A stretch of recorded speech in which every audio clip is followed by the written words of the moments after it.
All right. Welcome back, everyone. I'm so excited for today's deep dive. Oh, me too. Yeah, it's going to be a good one. You ever imagine a world where, like, sticky notes were just straight up failed glue? Or or what if bubble wrap never made it past the textured wallpaper phase? Okay, yeah, that's a good one. And just imagine Coca-Cola stayed as a medicine. Could you imagine? Hard to picture that, huh? I know. So we're diving into all that and more today as we explore the worst ideas ever Hmm. that somehow worked. And you wouldn't believe some of these stories. Just goes to show sometimes the line between a flop and a fortune is, well, pretty blurry. Totally. Like, it Yeah. makes you think about all the times we dismiss something as a failure, you know? Right. What if there's hidden potential there? Exactly. It's all about resilience, adaptability, maybe a touch of luck, and seeing things from a different angle. Right. Like turning lemons into lemonade, but on a whole other level. Exactly. And that's what's so fascinating about these stories. They teach us that sometimes the biggest successes come from the most unexpected places. I love that. All right, so let's kick things off with a theme we're calling accidental brilliance. Perfect. We've got some great examples lined up for this one. We do. Let's start with something I'm sure everyone listening is familiar with. Mhm. Post-it notes. I mean, who doesn't have a stack of these things on their desks? They're a staple. But, the origin story is anything but straightforward. It's a tale of a failed adhesive. Oh, yeah, a super strong adhesive, actually.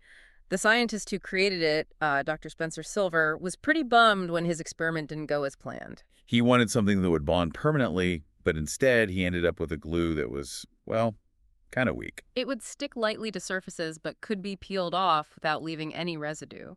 Not exactly what he had in mind. Yeah, talk about a letdown. But here's the twist. Another scientist at the company, Arthur Fry, saw potential in this flawed glue. He was looking for a way to temporarily mark pages in his hymnal without damaging the paper, and this weak adhesive was the perfect solution. And boom, the Post-it note was born. What started as a scientific mishap turned into a global phenomenon. I've read that they sell something like 50 billion Post-it notes every year. Wow, that's mind-blowing. It really is. And it all started because someone dared to see potential in what others might have dismissed as a failure. Absolutely. All right, so for our next example, let's talk about something that's, well, kind of synonymous with accidental brilliance. Bubble wrap. Oh, bubble wrap. I don't know anyone who doesn't love popping those little bubbles. Right, it's like a universal stress reliever. Totally. But it wasn't designed for packaging or stress relief. Wait, really? Yeah, believe it or not, bubble wrap was initially conceived as a textured wallpaper. No way.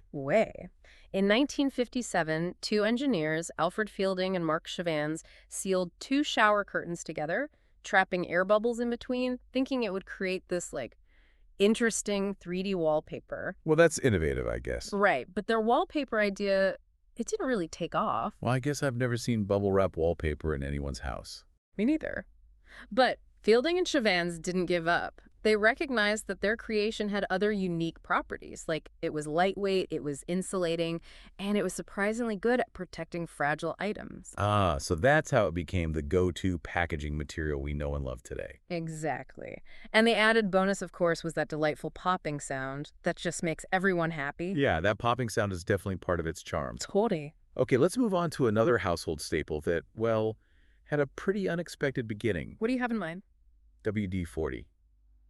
I feel like everyone has a can of this stuff somewhere. Yeah, it's like the ultimate fix-it solution. But did you know that it took 40 attempts to get the formula right? Hence the name, right? WD-40, water displacement 40th formula. Exactly. And get this, it wasn't even intended for home use initially. Really? I use it for everything. Squeaky hinges, stuck zippers, you name it. Right, me too.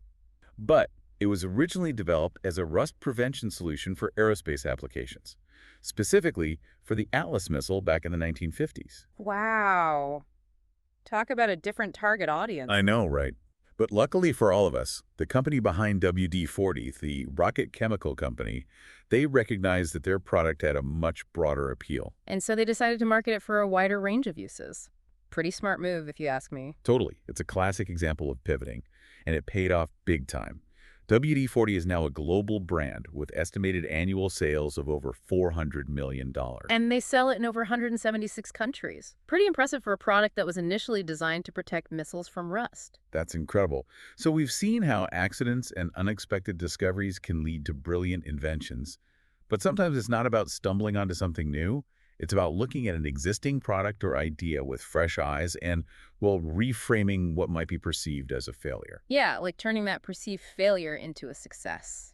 And that brings us to our next theme, reframing failure. Perfect. And I think a perfect example of this is, well, Coca-Cola. Coca-Cola. What could have possibly gone wrong with that? Well, it wasn't always the iconic beverage we know and love today. Back in the late 1800s, it was actually marketed as a medicinal tonic. A medicinal tonic, like cough syrup. Pretty much. It was invented by John Pemberton, who was a pharmacist, and he claimed it could cure all sorts of ailments, like headaches, indigestion, even impotence. Wow, they really tried to sell it as a cure-all. They did. But as a medicine, it was a flop. Yeah, I can imagine that. But then, someone had the brilliant idea to rebrand it. They ditched the medicinal angle and focused on Coca-Cola's refreshing qualities. They marketed it as a delicious, bubbly drink that could quench your thirst and lift your spirits. And the rest, as they say, is history. Exactly. By reframing the product and shifting their marketing strategy, they transformed a failing health drink into a global beverage empire. Talk about a major turnaround. Okay, let's look at another example of a product that got a new lease on life thanks to a little reframing, the Slinky. The Slinky, that's a fun one. I know, it's so simple, yet so mesmerizing. But, it wasn't originally intended to be a toy. Wait, really? I always thought it was designed to walk downstairs. Well, that's one of its most famous tricks, but it was actually created by accident. An accident. Do tell. So back in the 1940s, a naval engineer named Richard James was working on developing springs that could stabilize sensitive equipment on ships. Makes sense. Right. But one day, he accidentally knocked one of his springs off a shelf, and it slinked down a stack of books, then onto the floor, and kept going. No way. So that's how the Slinky Walk was born. Yep. James was intrigued by this springy motion and realized that it had potential as a toy. Smart guy. Right. So he and his wife, Betty, they got to work, and they developed the Slinky as we know it today. And it became a huge hit. Over 350 million Slinkies have been sold worldwide.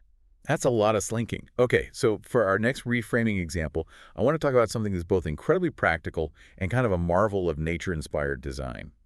Velcro. Velcro. I never really thought about it, but that stuff is pretty amazing. It is. It's simple, it's effective, and it's found its way into countless applications. But did you know that it was inspired by those pesky little burrs that cling to your clothes? Burrs, those prickly things that get stuck on everything. Exactly.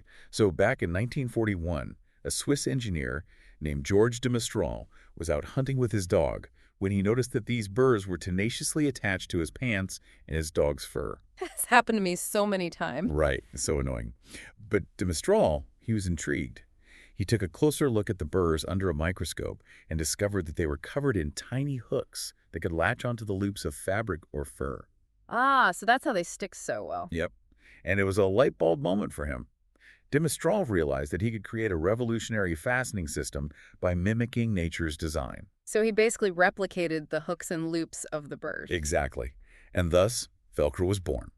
It took him years to perfect the design, but eventually he created a system that was strong, durable, and incredibly versatile. And it's used everywhere now. Clothes, shoes, bags, even in space. I know. I read that NASA uses Velcro to secure equipment in spacecraft. It's really a testament to the power of biomimicry finding solutions by observing and learning from nature. Okay, for our final example of reframing failure, let's look at a company that, well, completely revolutionized the way we consume content. YouTube. YouTube. I can't imagine life without it. Right. It's where we go for entertainment, education, you name it. But here's the kicker. YouTube wasn't originally intended to be a video sharing platform. Seriously. Seriously. The initial concept was actually a dating site. A dating site? How did that even evolve into YouTube? Well, back in 2005, 3 former PayPal employees, Chad Hurley, Steve Chen, and Jawed Karim, they had this idea to create a platform where people could upload videos introducing themselves and, well, looking for love. Interesting concept, I guess. Right. But the dating site idea, it flopped. Hardly anyone was using it. So what did they do? They pivoted. Big time.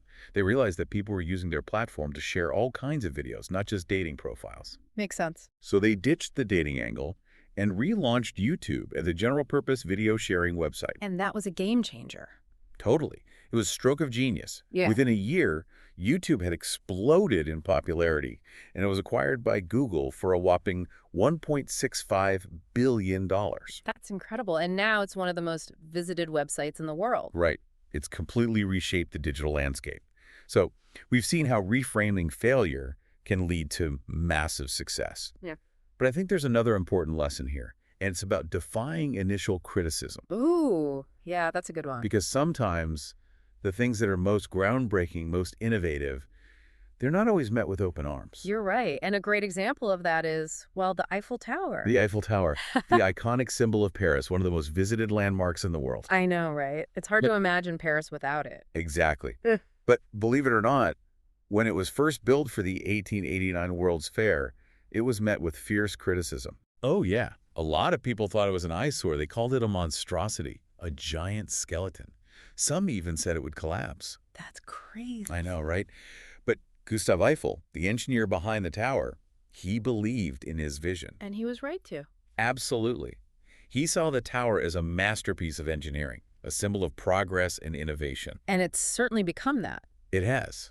And despite the initial backlash, the Eiffel Tower has stood the test of time. It's become a beloved symbol, not just of Paris, but of France as a whole. And it's a powerful reminder that sometimes the things that are most criticized, most misunderstood, they can end up being the most enduring. It's a great point. So as we wrap up this deep dive, I have a question for all of you listening. Okay, hit us with it. What seemingly failed ideas in your life or work might hold hidden potential? Ooh, that's a good one to ponder. It is. Because these stories, they teach us that setbacks aren't necessarily defeats. They might be opportunities in disguise. Exactly. Maybe that project you abandoned, that skill you struggled to master, that business idea that didn't quite take off. Maybe with a fresh perspective, a little tweaking, a new approach, it could become something amazing. Totally. It's like those inventors and creators we talked about today. They didn't let initial setbacks define them. They adapted, they reframed, they persevered. And they ended up creating things that changed the world. So the next time you face a setback, don't be discouraged.